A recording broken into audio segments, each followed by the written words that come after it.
Before you buy a dehydrated green powder, which is a supplement made from drying fruit and vegetables, you need to listen to this. I've got three key takeaways from this deep dive into green powder supplements. Number one, the research surrounding dehydrated powders is actually quite promising. There are lots of different studies that show that they can increase plasma levels of certain nutrients and phytonutrients. So, plasma levels being the levels that you find in blood work.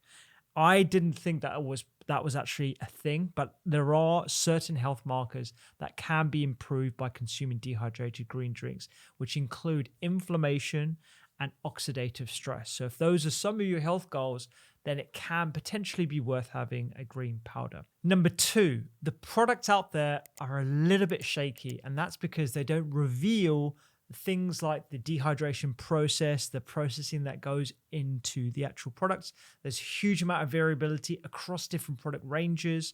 Some of them have tons of ingredients, others just have a few. So when it comes to choosing a brand out there, it can be a little bit difficult, but I do have some tips for you at the end of this deep dive. Number three, the first thing that you should be thinking about is focusing on adding fruits and vegetables in their whole minimally processed form to your diet before even getting into that murky world of supplements. But there are a few things that I would suggest before you buy a green powder if you are still interested. Number one, check the ingredient list, and less is more. So you want to have less ingredients in the green powder because you want the adequate dose of those individual ingredients to be high rather than a huge list of 70 or 80 different ingredients where they only put a fraction of those individual ingredients into the mixture. Number two, I would avoid proprietary blends where they don't reveal what's actually in the ingredients list because you have no idea what you're consuming. Number three, avoid added ingredients that are unnecessary. Things like sugars or sugar alternatives like stevia and all the rest of it because you don't need those. And caffeine. You don't want caffeine in that because you can get caffeine from other products. And if you want to have a caffeine pill or you want to drink coffee instead, then just get your caffeine from that. You don't need caffeine in a dehydrated green powder. And number four, I would check the podcast that I did on supplements not to waste your money on, because I would say before you even consider a green powder, there are a few that you want to include in your diet. So vitamin D and K2, omega-3, and complex B vitamins or B vitamin complex, and protein as well. I would prefer people concentrate on those supplements before you start adding a green powder to your diet, because the simple fact is there is a lot more evidence for those supplements than there are for green powders. So with that being said, let's dive into a bit more detail about some of the specific outcomes that a lot of these green powders are claiming that they can offer solutions to. I do want to add one caveat here. I myself do consume a green powdered product. I've been doing so for around 14 years. It's part of my daily morning routine. In all honesty, I didn't really realize why I was consuming it every single day. I thought it would just be a healthy thing to do that I started when I had my own health concerns and my own heart condition. And I've just maintained that routine, even in the face of lack of evidence. And now actually doing this deep dive, I'm actually kind of bullish on me continuing with my green powder in the morning routine. But we're going to discuss, with that caveat in mind, we're going to discuss a couple of things today. The science behind the claims, so whether green powders can actually help with things like immunity, energy, weight loss, other elements of health. There are lots of different claims that a lot of these green powder companies like to put on their websites and the packets. Whether they can replace eating vegetables, and is drinking a green powder equivalent to having vegetables. A lot of people seem to think that if you have your green powder, you don't necessarily need to have your greens. Issues with green powder formulation and what you need to be aware of before buying your own green powder, whatever that might be. So let's dive into the science behind the claims. Actually, before we go into that, drying is one of the most ancient processes that we have for preservation of foods. It's a technique that is across the world, lots of different cultures drive their food as a way of preserving them so they can prolong their shelf life. So it's not like we're doing anything particularly novel, but the three things that anyone should ask themselves when doing this dive into the science behind the claims is: number one, can fruit and vegetable powders retain nutrients as a result of that drying method? Number two, are those nutrients, if they are retained, are they absorbable by the body, i.e., can they be measured in blood work that we might do on an individual? And number three, even if they do have a marked impact on the blood level of certain nutrients, do they improve people's health? Let's dive into the first question. Do they retain nutrients when drying? In short, drying fruits and vegetables does appear to retain some of those nutrients. They preserve fiber, they preserve certain essential nutrients and certain beneficial plant compounds, which are one of the reasons why increasing your fruit and vegetable consumption can be so helpful. So there is some promising research there. There will be inevitable nutrient loss as a result of the fact that dehydrating is a process. And whether you're steaming, sauteing, boiling, it is a process, and that will lead to loss of the initial nutrients that you find in the starting ingredient. That's just a given. And the reason why is because the process will change the attributes of that starting ingredient. It disrupts that food matrix. It will cause nutrient loss through leaching into water, for example.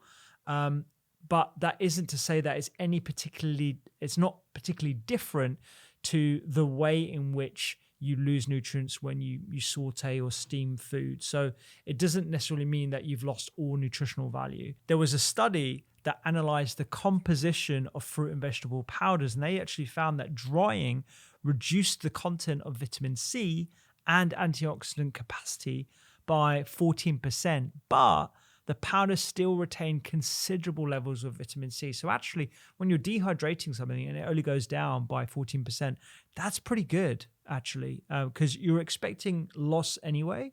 They actually looked at potassium, calcium, magnesium, iron, and zinc, and the equivalent of 49% of the reference nutrient intake for adults was preserved. So the authors for this particular study that was in the International Journal of Food Science concluded that the drying process retained significant nutritional value. So that's a big thumbs up for drying as a process and potentially dehydrated green powders.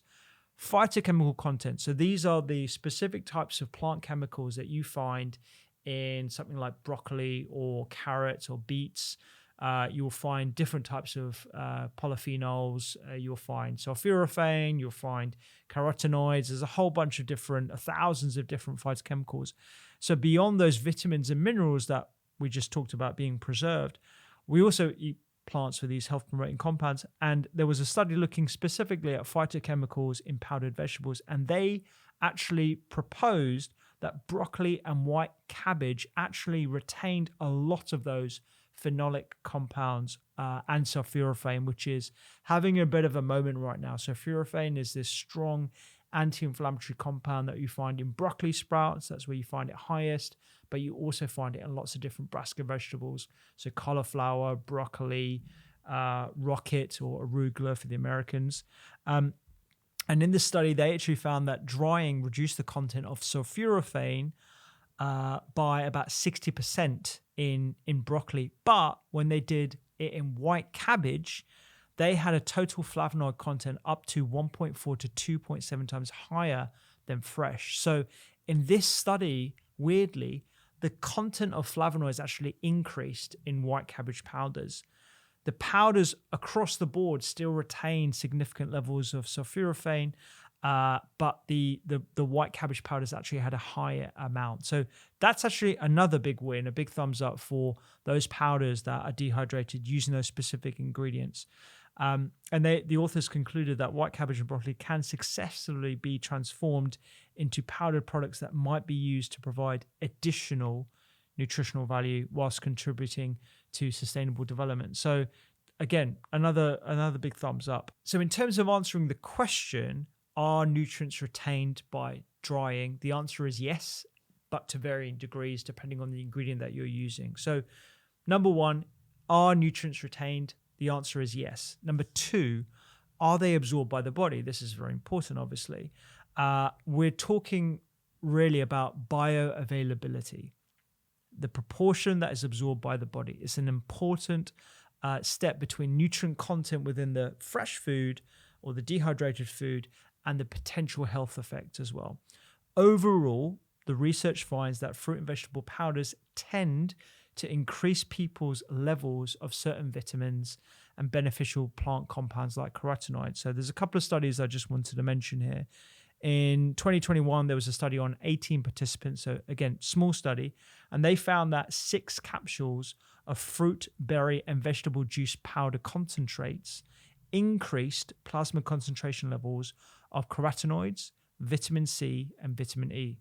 So that's a positive marker for dehydrated powders.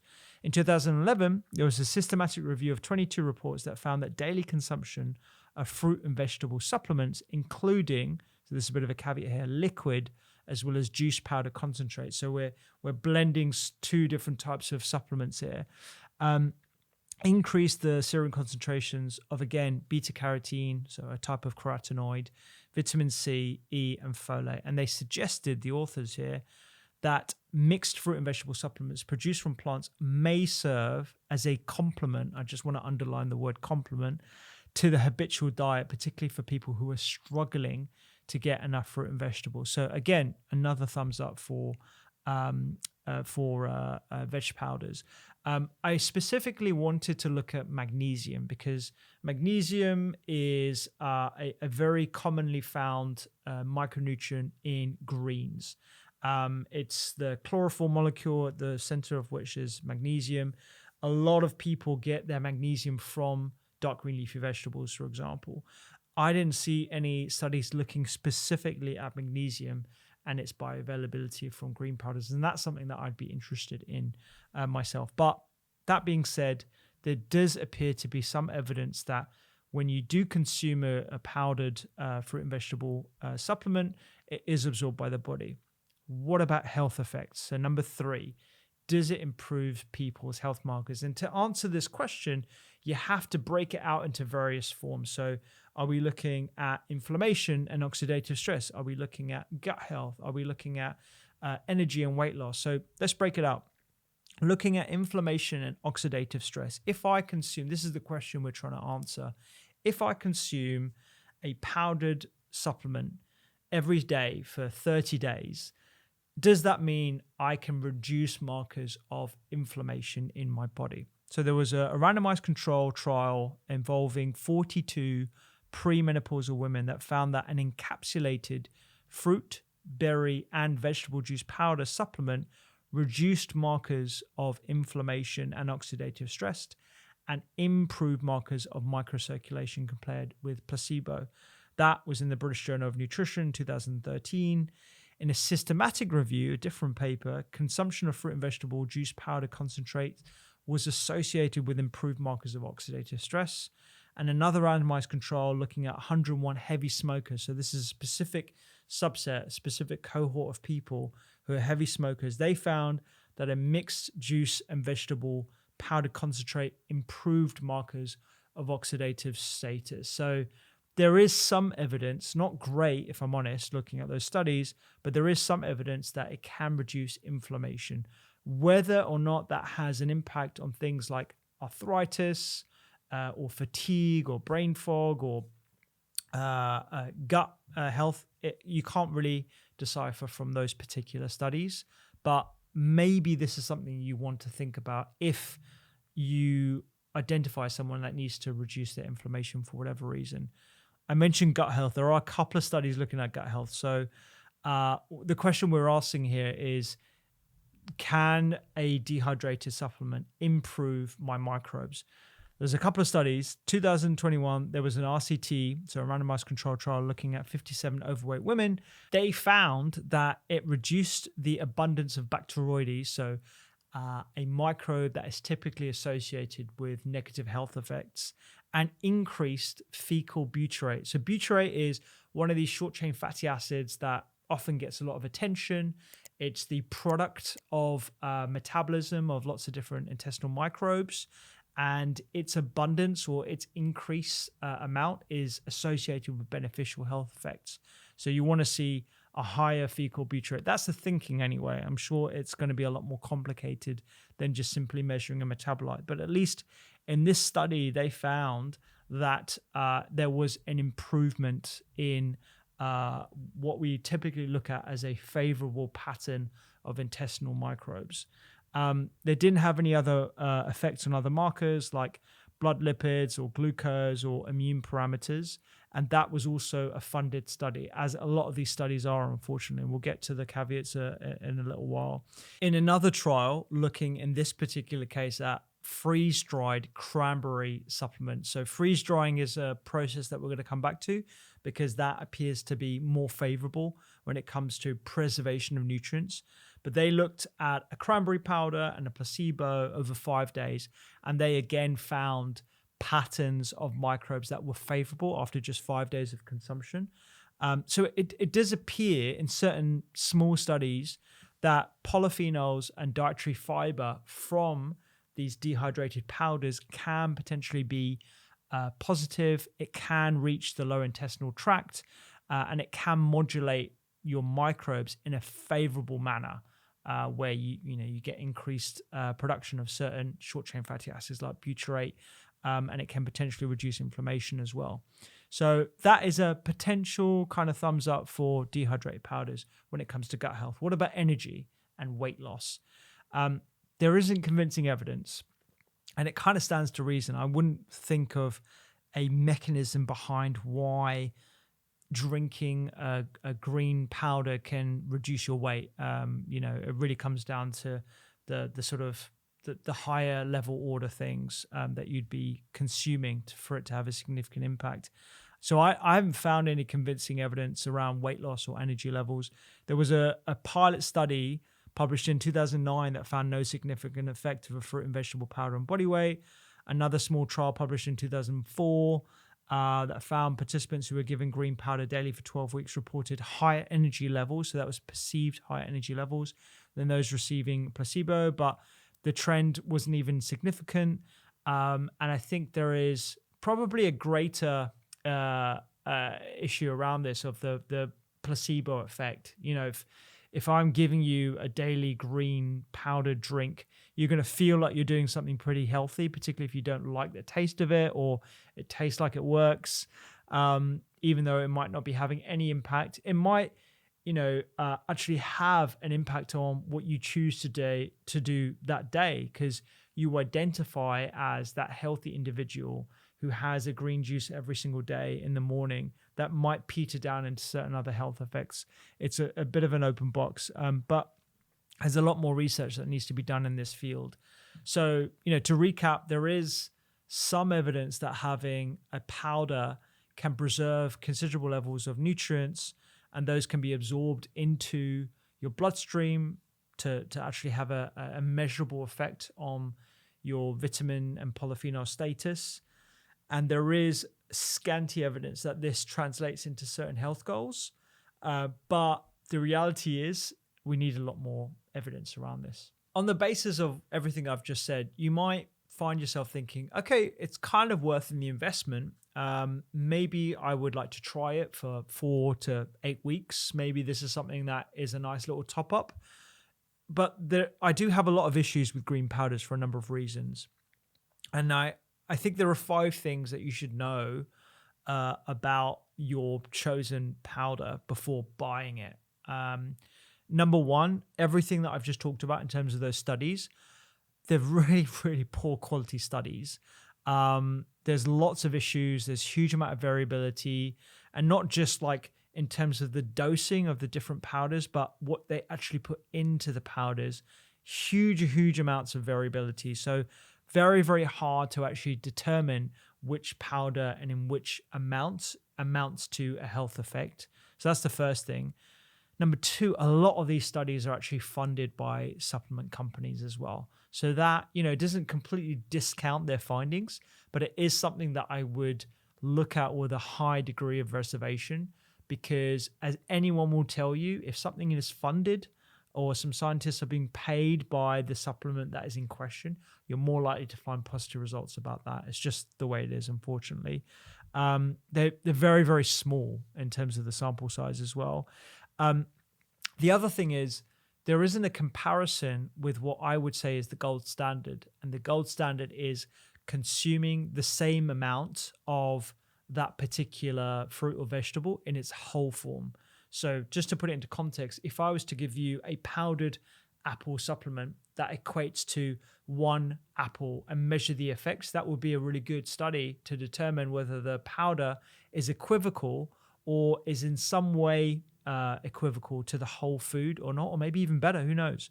And there isn't a study that looks at that because A, these are expensive, and B, no one really stands to benefit from it. So I would love to see a study where the nutrient bioavailability is actually compared between those two different forms of the same ingredient. So the studies give us an idea of the benefits, but we definitely need a lot more research to get a clearer picture as to which powder or type of powder has the best impact. I also want to talk a little bit about the processing effect. So to turn an ingredient into a powder involves a number of different steps, and depending on the quality of the manufacturer, they can take various pathways. So if you look at this diagram that shows manufacturing of a powder in the form of a flowchart, you have the steps including washing and then grinding and chopping, and then you blanch it, and then you ferment it, or plus or minus fermenting. Some people don't.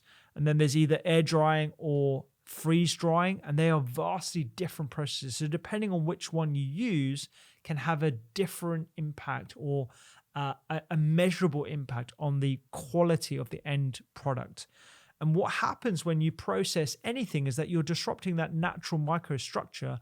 And as you probably heard us talk about on previous episodes, whether you smooth an ingredient by putting it into a smoothie, or you blanch it or saute it or air fry it, it's going to have a measurable impact on the nutrients that you absorb from that product. So there's an example actually looking at fresh broccoli sprouts with a broccoli sprout powder.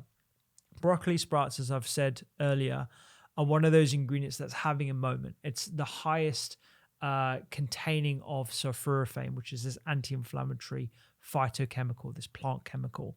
But broccoli sprouts are relatively hard to come by. You really got to get it fresh. You got to eat it at day 3, which is where the sulforaphane is its highest.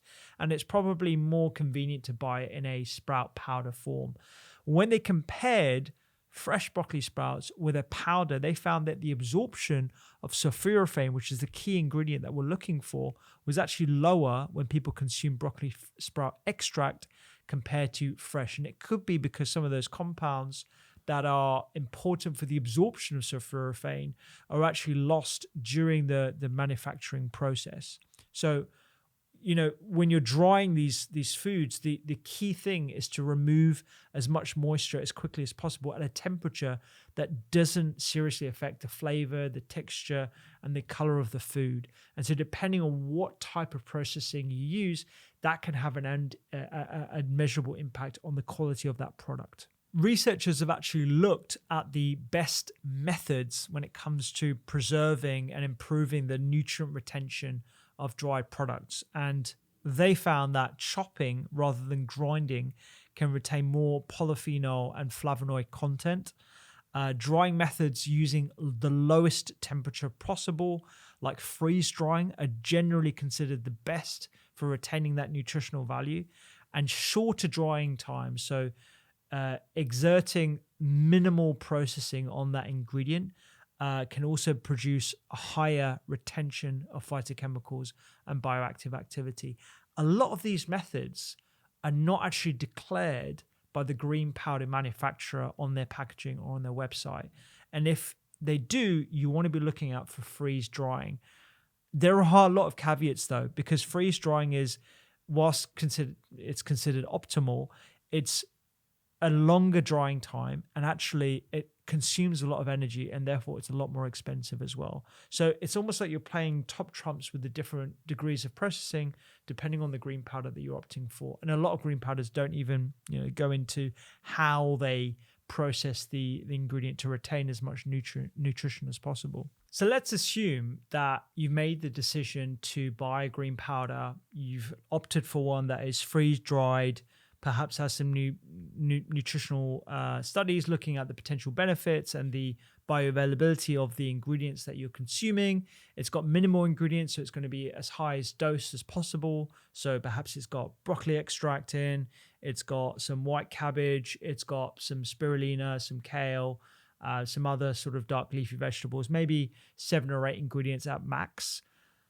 Is it worth it still? And it is hard for me to justify their cost. It's more expensive than whole fruits and vegetables that you buy in their purest, unprocessed form because of the degree of processing to make it a convenient product.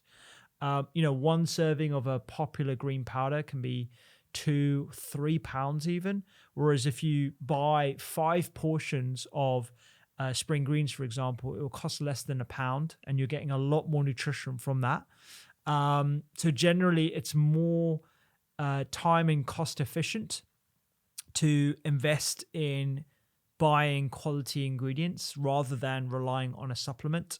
But I definitely see the appeal of the green powder. And like I said at the start of this, I'm a consumer of them as well. But I've made the decision to first invest in my whole fruit and vegetable diet, then invest in supplements like omega-3, B vitamin complex, and some other ones as well. And then green powders come down that list. So if you're already at that level and you've done the 80% that's going to yield 80% of the benefits, then this extra benefit potentially is worth it for you. An important caveat to that is that they cannot replace your fruits and vegetables as recommended by governments. Now, 5 a day is a big slogan. Everyone knows about it. You want to be getting close to 10 a day. That's what the optimum amount of fruit and vegetable consumption looks like. And green powders might be a great convenient way to add extra nutrients, but they can't replace your daily fruit and vegetable consumption requirements. It's just they don't have the same microstructure. You're losing a lot in terms of the actual nutritional value. You're losing a lot of things like fiber and vitamin C that you would otherwise get from the whole ingredient. So it's important that you're aware of that. It's a supplement, not something that you can use to replace the whole ingredient itself. So let's say you listen to this whole thing and you're still convinced by them. I've got a few tips to make sure you're getting maximal benefits. The first one, and it does, it is worth laboring the point, use green powders to complement, not replace. Like I said, you can't replace your whole fruit and vegetables with it. It's not part of government guidelines. And I would focus on enjoying foods in their raw or minimally processed state. 3 things that help me try and get as much of the whole foods into my diet include thinking about just adding one more. So 1 more fruit, vegetable, nut, seed at every mealtime, whether it's adding a handful of nuts or a side of greens or like a starter of green beans, for example. That's going to have a much bigger impact than a green powder. Using pre-chopped frozen vegetables, for example, that's something that helps me just sneak in more veggies at every mealtime. And even having a breakfast that is more savory would allow me to put more greens and more vegetables into my diet as well. So that's the first one. Use green powders to complement, not replace. Number 2, I would focus on the other supplements that have a lot more evidence base for them. Vitamin D plus K2, omega-3 fatty acids, B vitamin complex. I would listen to my other podcasts on supplements not to waste your money on if you want more details on those. Number 3, I would do some research about the actual green powder that you're consuming. So a lot of the claims on packaging around energy and weight loss and immune health and all that kind of stuff are not grounded in science, unfortunately. I'd love to say that they are, especially as a consumer of green powders myself, but I would just hasten caution because there is not evidence that I've seen in allowing for those claims to be made. Watch out for proprietary blends because I don't think they reveal anything, and I would opt to go for freeze dried, inquire about the drying method. If they fail to reveal that they are freeze dried, the likelihood is that they are not freeze dried. And freeze drying is generally better for quality of retention of those ingredients, but it does come at a higher price point. I would look at the ingredients list as well. So you want to be avoiding things like sugar, caffeine, sweeteners that are tend to be irritant to the gut. I would also opt for less ingredients rather than more. So if a powder has 80 ingredients in, just think about it. If the dose is a tablespoon and it has 80 ingredients in, that means that a particular ingredient, let's just assume that it's all in the equivalent ratio, it's all 1:1:1. You're going to have such a small dose of each individual ingredient that the effect size is going to be negligible. And the amount that you're consuming, as diverse as it is not really going to have that much of an impact. So I would say less is more. Go for key ingredients, dark green leafy vegetables, broccoli sprouts, looking for ingredients in their whole form rather than specific phytochemicals that they're pulled out of the whole ingredient. That's what I'd be looking for as well. They are, having said everything about green powders, they are particularly relevant for people if they don't like the taste of vegetables and they can't stand it. Or like me, if you travel a lot and you want something to just top up your nutritional, the nutritional value of your food when you're on the go, that's kind of when I see the value of green powders or dehydrated fruits and vegetables in general.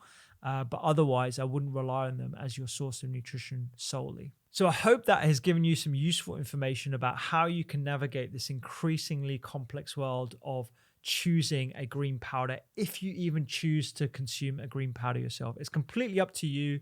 I personally do. I opt for one that is freeze-dried.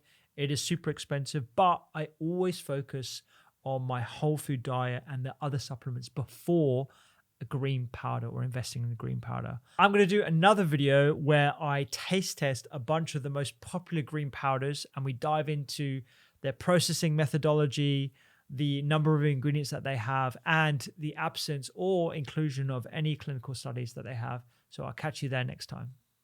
If you loved that episode, you will love the full library of podcasts from the Doctor's Kitchen Library. We talk about everything from inflammation, supplements, and food as medicine. Just like this episode right here. You can click it right now and check it out.